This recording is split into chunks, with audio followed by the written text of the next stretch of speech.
Ei você! Você mesmo que tá assistindo aí. Você sabia que você vai morrer? Pode não ser hoje, nem amanhã, mas um dia você vai estar andando por aí com consciência dos seus pensamentos e de repente você vai bater as botas. Eu podia ficar muito tempo aqui construindo um monólogo sobre a morte e sobre a inexistência da vida após a morte.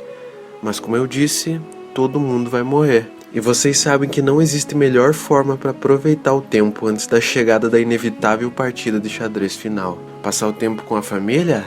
Não. Com seus amigos? Não. Viajar o mundo? Não. Sentar a bunda na cadeira por horas assistindo uma forma de entretenimento duvidável? Sim. Então aqui vão algumas películas para se assistir antes de partir dessa para uma melhor.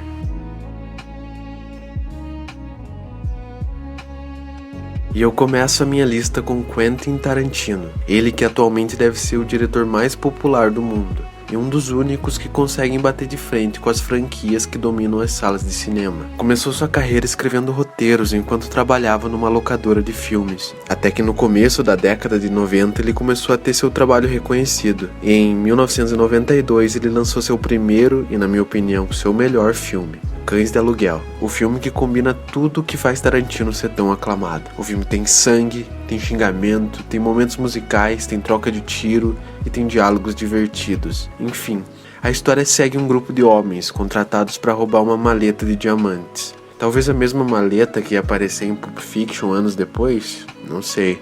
Eles não se conhecem e se tratam por apelidos. O roubo acontece até que você vai assistir e descobrir. Como eu disse, esse filme é uma pitada do que Tarantino iria construir nos seus próximos trabalhos, priorizando o roteiro acima de tudo, fazendo uma coisa se encaixar na outra e ter um acontecimento ou objeto que move e norteia a história, sempre tudo muito absurdo e muito cômico.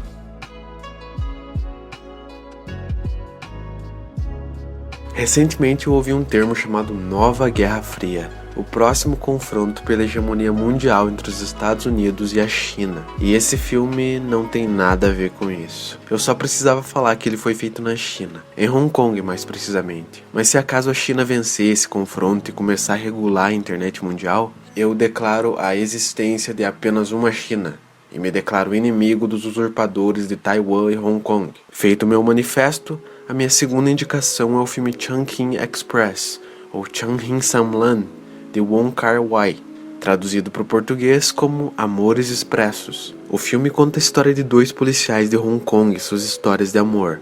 Esses policiais compartilham a sina do homem moderno.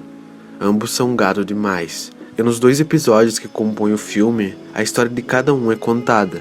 O primeiro segue o policial número 223 e seu romance com uma mulher envolvida com crimes. O segundo trata do policial 633, que sofrendo por uma mulher que o abandonou há anos, conhece uma garçonete e se apaixona por ela. A trama é simples e fluida de se assistir. A ambientação do filme é talvez o seu ponto mais forte. Hong Kong é uma típica mega cidade, quase toda verticalizada e com pouco espaço para muita gente. Esse filme poderia muito bem ser ambientado em São Paulo ou qualquer outra mega cidade de um país subdesenvolvido, que combina o luxo de algumas construções com a vida cotidiana e laboriosa da população. O nome do filme é referência a uma construção típica de Hong Kong, as Chungking Mansions, edifícios residenciais que abrigam muita gente. E também tem a referência aos Midnight Express, que são basicamente lanchonetes que funcionam até tarde e vendem fast food. Possivelmente você já viu por aí essa camiseta, que assim como essa e futuramente essa, perderam o significado e viraram simplesmente camisetas para a maioria das pessoas que as usam. Mas essa bela estampa, que a um primeiro olhar parece um conjunto de montanhas, são na verdade as ondas de rádio de uma estrela de nêutrons, que por sua vez se tratam de uma estrela que colapsou, e como diria Matue, estão a anos-luz desse lugar. Esse gráfico de ondas de rádio foi usado para estampar a capa do primeiro disco da banda inglesa Joy Division, em 1979. A banda, conhecida pelo single Love Will Tear Us Apart e pelo comportamento do seu vocalista Ian Curtis, fez sucesso nos anos 70 e 80, no efervescente cenário underground da música inglesa da época. E em 2007, o diretor Anton Corbijn lançou o filme Control, contando a história de Ian Curtis e do Joy Division. O filme, a um primeiro olhar, pode parecer seguir uma forma genérica de adaptação de história de alguma banda, assim como foi o péssimo Bohemian Rhapsody de 2018. Mas esse filme não é assim. O diretor optou por trazer a estética do Joy Division e de Ian Curtis para o filme. As cenas são todas em preto e branco, evidenciando que essa não é uma história essencialmente feliz, que demonstre superação ou qualquer coisa do tipo. É uma história sobre uma pessoa problemática, que foi perseguida por seus demônios por toda a sua vida e via na música uma forma de escape. É comum ouvir que Ian Curtis foi o homem mais triste do mundo. Pelo menos era o que ele aparentava, seja nas letras das canções, seja no visual, seja na forma como conduziu sua vida.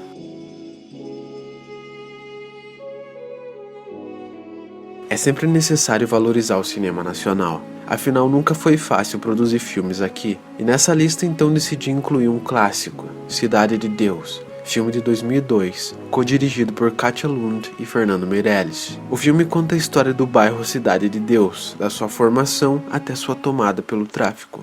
O filme é contado pelas lentes de Buscapé, um menino que se muda junto com sua família para a Cidade de Deus após uma série de inundações destruírem sua antiga casa. Esses alagamentos desabrigaram uma série de famílias e todas foram realocadas por esse bairro, que nos anos 60 ainda era distante do centro do Rio de Janeiro. O bairro é formado por um conjunto habitacional que, depois da chegada em massa de habitantes, se transforma em uma favela. O Estado constrói as primeiras casas e depois abandona o local, que é tomado pela disputa de poder entre gangues. Esse filme introduziu um dos maiores personagens da cultura pop brasileira, Zé Pequeno, e representou o Brasil no Oscar 2004, concorrendo nas categorias de melhor diretor, melhor roteiro adaptado, melhor edição e melhor fotografia. Infelizmente, os jurados da academia não viam com bons olhos os filmes violentos ou verdadeiros demais, e o Brasil continua sem ganhar um Oscar.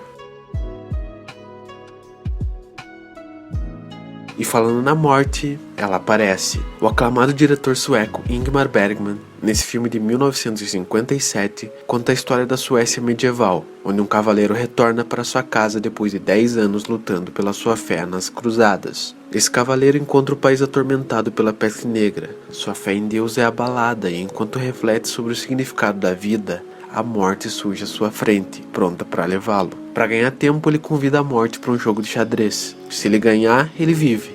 Se ela ganhar, ela o leva. Bergman sempre foi um existencialista. Em grande parte dos seus filmes, ele buscou desconstruir a vida na esperança de encontrar um sentido para ela. Este é um filme sobre o vazio.